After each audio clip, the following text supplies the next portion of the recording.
고난주간 잘 보내셨습니까?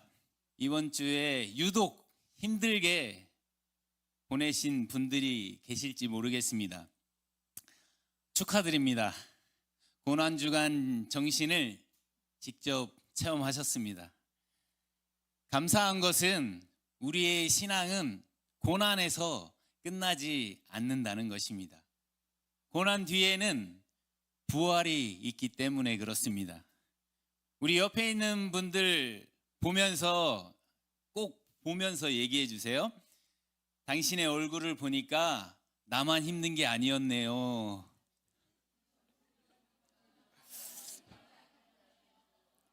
고난이 끝이 아닙니다. 부활이 있습니다. 아멘. 여러분, 우리가 살아가면서 반드시 한 번은 꼭 이 질문을 하게 됩니다. 사람이 죽으면 끝인가? 아니면 그 이후에 다른 무엇이 있을까? 이 질문은 가장 오래된 질문이고 가장 무거운 질문입니다. 철학자들도 과학자들도 수많은 종교에서도 이 질문에 답하려고 했습니다. 그리고 이 질문은 우리에게도 피할 수 없는 질문입니다. 사랑하는 가족을 떠나보내고, 친구를 떠나보내고, 부모님을 떠나보낼 때 우리는 질문하게 됩니다. 이것이 끝인가? 다시 만날 수 있을까? 성경은 이 질문에 대해서 죽음이 끝이 아니고 다시 살아나는 부활이 있다고 분명하게 말씀하고 있습니다. 그런데 문제는 많은 사람들이 정말 부활이 있나? 죽은 사람이 다시 살아날 수 있나? 여전히 이 질문에 흔들리고 있습니다. 그래서 사도 바울은 고린도전서 15장에서 부활이 왜 그렇게 중요한지, 그리고 부활이 없다면 어떻게 되는지 우리에게 설명하고 있습니다. 고린도전서 15장은 부활을 가장 길게 설명하고 있습니다. 15장에서 시작하면서 우리가 믿는 복음이 무엇인지를 3절과 4절에서 말씀하고 있는데, 부활의 복음의 핵심은 첫 번째는 예수 그리스도께서 우리 죄를 대신해서 죽으셨다는 것입니다. 그리고 두 번째는 죽고 끝난 것이 아니라 사흘 만에 다시 살아나셨다는 것입니다. 그런데 당시에 그 고린도 교회 안에 죽은 사람의 부활이 없다는 말이 퍼지고 있었습니다. 그래서 바울이 이 말을 듣고 오늘 12절 말씀을 하고 있는 것입니다. 우리 12절 말씀을 같이 한번 읽어보겠습니다. 12절 말씀입니다. 그리스도께서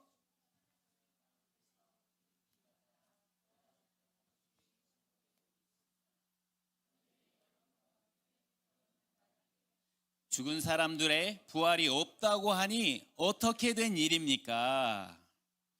바울은 교회 안에서 어떻게 부활이 없다는 이야기가 나올 수 있냐고 그렇게 묻고 있는 것입니다.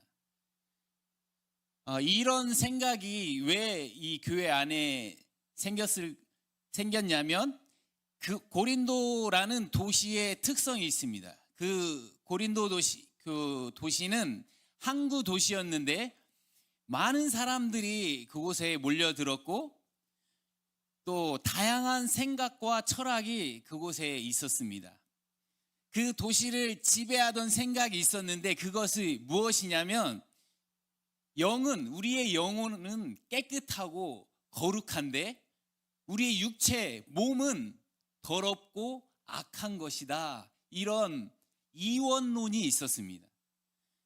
그들에게 몸은 뭐냐면 죽으면 벗어버려야 할 껍데기인 것입니다. 중요한 건 영혼이라고 생각했습니다.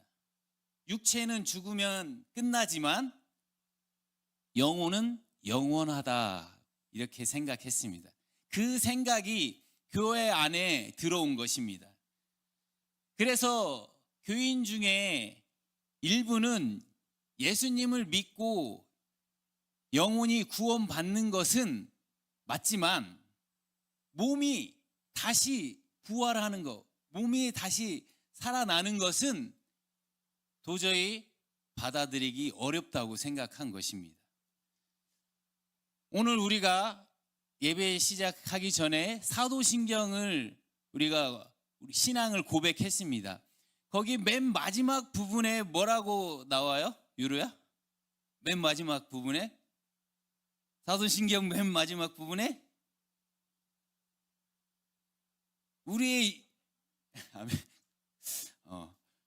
우리의 뭐라고 고백해요?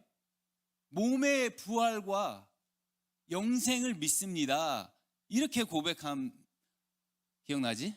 네. 우리는 몸의 부활과 영생을 믿습니다.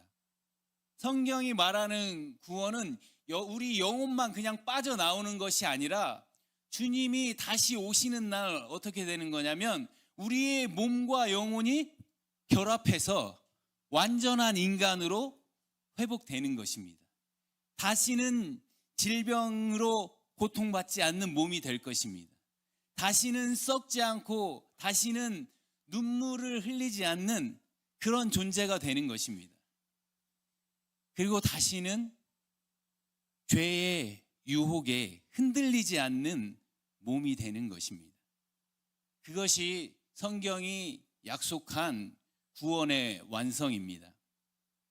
고린도 교인들의 주장처럼 부활이 없다면 우리의 모든 것이 무너지는 것입니다. 그래서 바울은 오늘 부활이 없다면 일어난 일들에 대해서 계속해서 설명하고 있습니다. 여러분 도미노 게임 알죠? 네, 작은 도미노 조각들을 줄줄이 쫙 세워놓고 하나만 딱 무너뜨리면 어떻게 돼요? 전부 다 싹 쓰러지는 것입니다. 오늘 사도 바울이 부활에 대해서 그렇게 이야기하고 있는 것입니다. 우리 13절 말씀 같이 한번 보겠습니다. 13절 말씀입니다. 그러나 죽은 사람들의 부활이 없다면 그리스도께서도 일으킴은 받아 부활하지 못하셨을 것입니다. 예수님은 이 땅에 우리와 똑같은 몸을 입고 오셨습니다. 예수님은 환상이나 유령으로 오지 않았습니다. 우리처럼 배고픔을 느끼셨고 피곤해서 주무셨고 채찍으로 맞으실 때 몸이 생살이 찢어지는 고통을 느끼셨습니다. 인간의 몸이 다시 살아나는 것이 불가능하다면 그것은 인간의 몸을 입고 오신 예수님도 살아나지 못했다는 것입니다. 죽은 자의 부활이 없다면 예수님의 부활이 있는 거예요, 없는 거예요? 예수님의 부활도 없는 것입니다. 그리고 우리가 전한 복음도 헛일이라 이렇게 말하고 있습니다. 14절 말씀도 같이 보겠습니다. 그리스도께서 일으킴 받아 부활하지 못하셨다면 우리가 선포한 것도 헛일이고 여러분이 믿은 것도 헛일입니다. 여러분 사도 바울이 목숨을 걸고 복음에 전했는데 복음의 핵심이 뭐라고 했어요? 예수님이 우리 죄 때문에 죽으셨다. 그리고 부활하셨다. 다시 살아나셨다는 것입니다. 그런데 만약 그 일이 실제 일어나지 않았다면 그가 전한 이야기, 제자들이 전한 이야기는 아무 쓸모없는 이야기가 되는 것입니다. 그리고 우리의 믿음도 헛된 것입니다. 우리는 뭐를 믿는 것입니까? 무덤 속에 죽어있는 예수님을 믿는 것이 아닙니다. 사망 권세를 이기시고 부활하신 예수님을 믿는 것입니다. 그런데 예수님이 죽고 끝났다면 그 믿음의 대상 자체가 없는 것입니다. 그 믿음은 아무 소용이 없는 것입니다. 그뿐 아니라 부활이 없다면 하나님을 거짓말쟁이로 만드는 것입니다. 15절 말씀 같이 보겠습니다. 15절, 우리는 또한 하나님을 거짓으로 증언한 사람들로 밝혀지게 될 겁니다. 우리가 하나님을 거슬러 증언한 셈이기 때문입니다. 죽은 사람들이 일으킴받아 살아난 일이 정말로 없는 일이라면 하나님이 그리스도를 일으켜 살리시지 않으셨을 것입니다. 그런데 하나님이 그리스도를 일으켜 살리셨다고 우리가 증언했으니 말입니다. 죽은 자의 부활이 없는데도 사도들이 하나님이 예수를 죽은 자 가운데서 살리셨다 말한다면 그들은 하나님의 이름으로 거짓을 말하는 사람이 되는 것입니다. 자, 첫 번째 부분에 우리가 요약하면 죽은 자의 부활이 없다면 어떤 일이 생긴다고 그랬어요? 예수님의 부활이 예수님의 부활도 없는 것입니다. 또 사도들이 전한 복음도 헛된 것이다. 우리의 믿음도 헛된 것이다. 우리는 하나님의 거짓으로 하나님의 이름으로 거짓말하는 자들이 되는 것입니다. 이렇게 부활이 무너지면 부활이 없다고 한다면 기독교 전체가 무너지는 것입니다.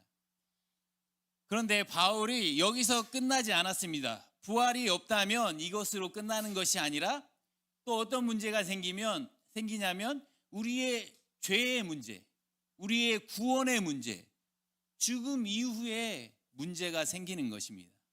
17절 말씀 같이 보겠습니다. 17절, 그리스도께서 일으킴받아 부활하지 못하셨다면 여러분의 믿음은 쓸데없는 것이고 여러분은 아직도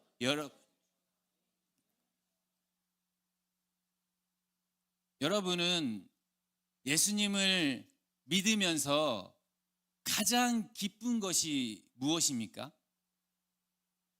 예수님을 믿으면서 가장 기쁜 게 무엇입니까? 나의 죄가 십자가에서 용서받았다는 거 아닙니까? 우리가 부활해서도 여러분 가장 기뻐할 수 있는 것은 다시는 내가 죄를 짓지 않는다는 것입니다. 더 이상 죄의 유혹에 흔들리지 않고 죄의 지배를 받지 않는 것입니다. 다른 사람을 미워하고 시기하고 질투하고 그렇게 살지 않습니다. 그 완전하고 거룩함 속에서 영원히 사는 것입니다. 그런데 부활이 없다면 우리는 여전히 죄의 문제가 해결되지 않은 채 살아가는 것입니다. 만약 예수님이 십자가에서 돌아가신 후에 다시 살아나지 못하셨다면 그분의 죽음은 죄값을 지불하고 죄를 해결한 것이 아니고 단순히 한 인간의 죽음에 불과한 것입니다. 성경은 죄의 삭슨, 죄의 대가는 죽음이라고 말합니다. 예수님이 죽음을 이기지 못하고 무덤에 계속 갇혀 있었다면 아직 죄의 대가가 아직 처리되지 못한 것입니다. 죄값을 다 치른 사람이 감옥에 계속 갇혀 있을 수 없는 것입니다. 예수님의 부활은 우리의 모든 죄값이 완전히 지불되었다는 것입니다. 그런데 부활이 없다면 우리는 죄 가운데에서 여전히 심판을 기다려야 하는 신세가 되는 것입니다. 예수님께서 십자가에서 마지막 숨을 거두시면서 하신 말씀이 있습니다. 그게 무엇이에요? 네, 다 이루었다 말씀하셨습니다. 그게 무슨 말이냐면 내가 다 지불했다. 내가 죄값을 다 지불했다. 이 말씀입니다. 우리 죄를 위한 대가 지불이 완성되었다는 것입니다. 그런데 예수님이 무덤에 계속 있었다면 다 이루지 못한 것이 되는 것입니다. 만약 그리스도의 부활이 사실이 아니라면 우리가 아무리 열심히 교회에 나오고 예배를 드리고 헌금을 하고 봉사를 해도 우리 죄가 여전히 해결되지 않은 채 남아있는 것입니다. 그렇게 죄가 해결되지 않은 채 살아가다가 죽으면 우리는 어떻게 되는 겁니까? 망하는 겁니다. 18절 말씀 보겠습니다. 18절 말씀입니다. 그렇다면 그리스도 안에서 잠든 사람들도 망한 것입니다. 여기 보면 잠든 사람들이라고 나오는데 성경에서 성도의 죽음을 뭐라고 합니까? 잠들었다 이렇게 표현합니다. 왜 잠들었다고 표현하냐면 깨어날 아침이 있기 때문에 그렇습니다. 부활의 아침이 반드시 올 것을 확신하기 때문에 그렇습니다. 그런데 왜 부활이 없다고 하면 그리스도 안에서 잠들었다고 말하는 그들은 성경이 뭐라고 말하고 있습니까? 망했다. 그리스도 안에서 잠들었다고 믿었던 그 우리의 믿음의 선배들은 그냥 비참한 죽음으로 끝난 것입니다. 이것이 우리에게도 왜 비극이 됩니까? 우리에게도 믿음으로 살다가 먼저 떠나보낸 사람들이 있습니다. 할머니, 할아버지, 또 부모님, 우리의 친구들이 있습니다. 우리는 그들이 그리스도 안에서 지금 편안히 쉬고 있고 마지막 날에 부활을 해서 영원한 생명을 누릴 것을 믿습니다. 그런데 그들에게 부활이 없다면 우리가 부활해서 다시 만날 것이라는 이 소망은 헛된 것입니다. 다시 만날 수 없습니다. 다시 깨어날 수가 없습니다. 영원히 그냥 사라진 것입니다. 그래서 바울은 부활이 없다면 그리스도 안에서 잠들었다고 해도 망했다.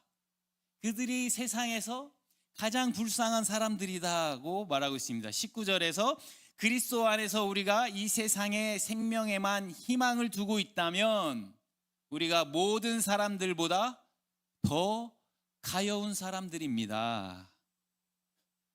왜 우리가 가장 가여운 사람들이 되는 겁니까? 그것은 우리가 이 땅에서 이 땅의 가치와 다르게 살아가기 때문에 그렇습니다.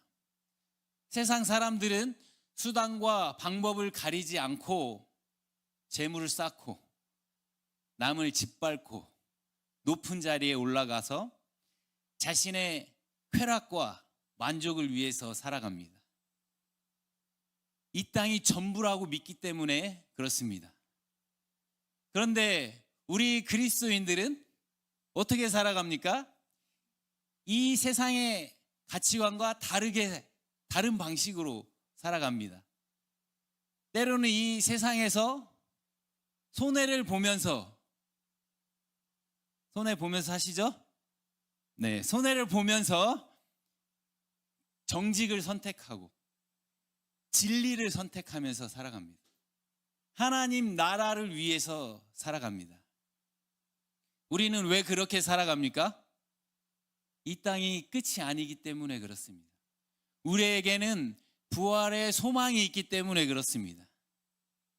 그런데 부활이 없다면 우리는 세상에서 가장 어리석은 사람입니다.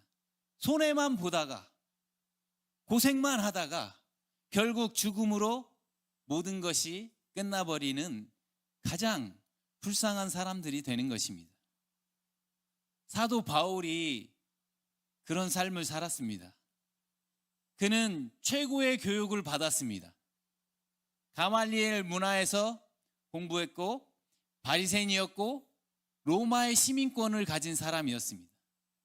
미래가 보장된 사람이었습니다. 그런데 그는 그리스도를 위해서 그 모든 것을 다 버렸습니다. 배설물로 여겼습니다. 그는 복음 때문에 매를 맞고 감옥에 갇히고 배가 파손당하고 위험 속에서 살았습니다. 부활이 없다면 바울은 자기 인생을 낭비한 가장 어리석은 불쌍한 사람입니다. 그러나 바울은 스스로 불쌍하다 여기지 않았습니다. 그는 다메섹 도상에서 부활하신 예수님을 만났습니다. 그 만남이 있었기 때문에 바울은 확신할 수 있었습니다. 부활이 없다면 십자가는 실패입니다. 부활이 없으면 죄사함도 구원도 없습니다. 우리는 모든 사람들 가운데 가장 불쌍한 사람들입니다. 그런데 우리가 정말 불쌍한 사람들입니까? 우리가 지금 헛된 꿈을 꾸고 있는 것입니까? 바울은 그렇게 결론을 내리지 않았습니다. 20절에 보면 그런데 이제는 그리스도께서 죽은 사람들 가운데 부활하셨다. 잠들어 있는 자들의 첫 열매가 되셨다고 말하고 있습니다. 자, 이제부터는 이야기가 달라집니다.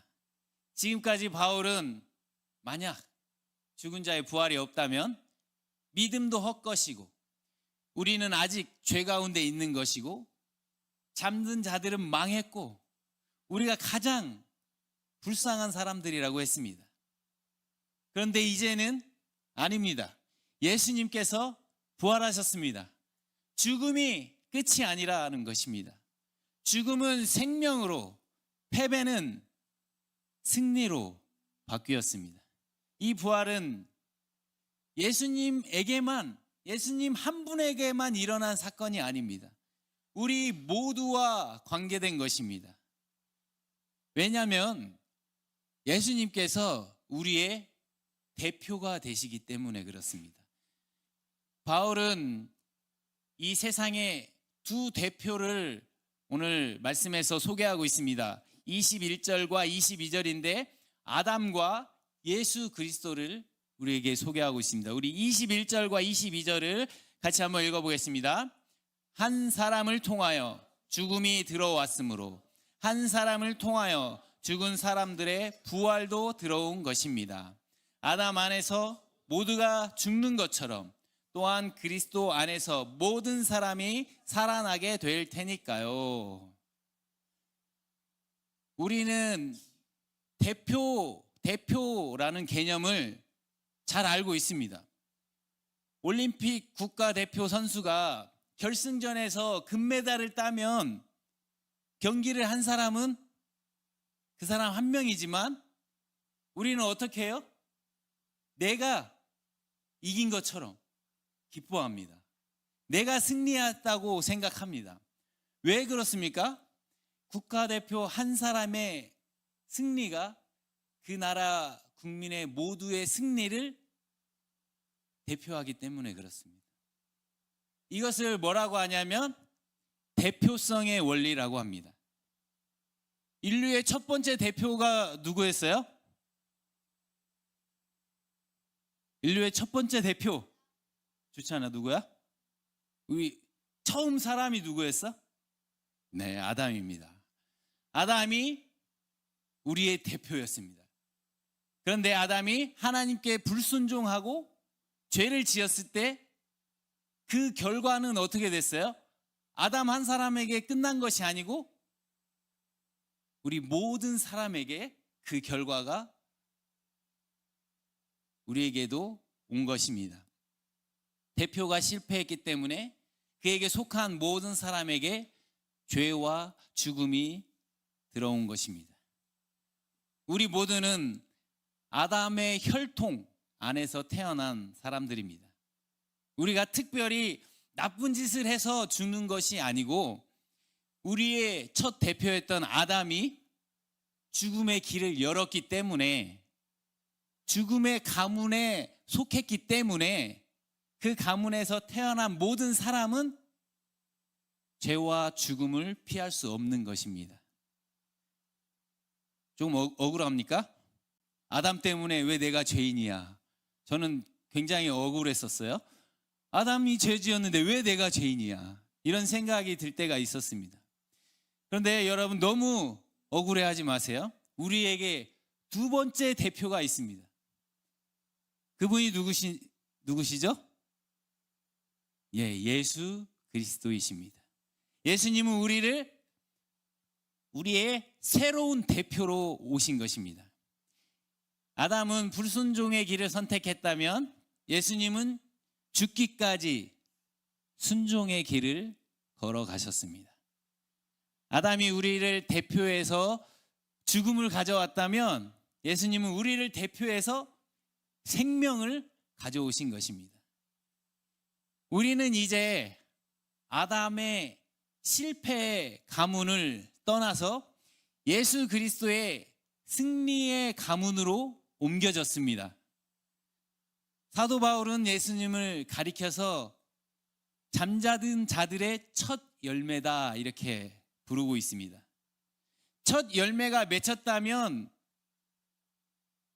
두 번째, 세 번째 열매도 맺히는 것입니다. 첫 열매는 추수의 끝이 아니라 추수의 시작인 것입니다. 이제 부활이 시작되었다는 것입니다. 예수님의 부활은 그래서 혼자만의 사건이 아니고 예수님 안에, 예수님을 믿는 저와 우리 모두의 이야기입니다. 저는 여기에 계신 우리 모든 분들이 어린 아이에서부터 장년에 이르기까지 한 번도 빠짐없이 부활해서 다시 만날 수 있기를 소망합니다. 주님이 다시 오시는 날 우리는 신령한 몸을 입고 다시 살아날 것입니다. 그때 우리가 서로를 알아볼 수가 있습니다.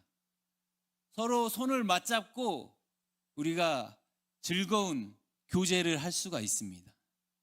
여러분, 이 소망이 너무나 기쁘지 않습니까?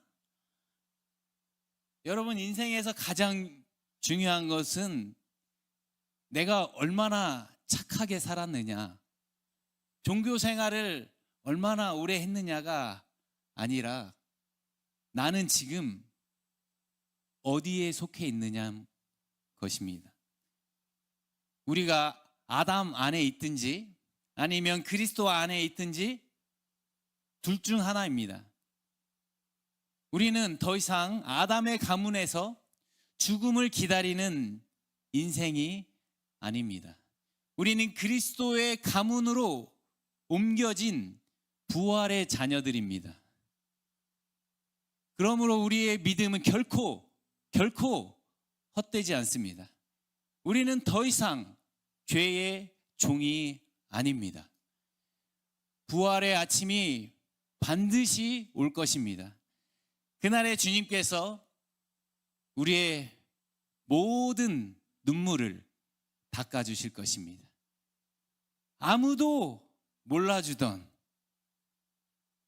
여러분의 이름 없는 그 헌신을 기억하시고 영원한 생명의 면류관을 씌워주실 것입니다. 예수님은 부활하셨습니다. 그분 안에 있는 우리도 반드시 부활할 것입니다. 이 부활의 복음을 믿고 이 부활의 소망을 붙들고 어떤 고난 속에서도 담대하게 살아갈 수 있기를 주님의 이름으로 축원합니다.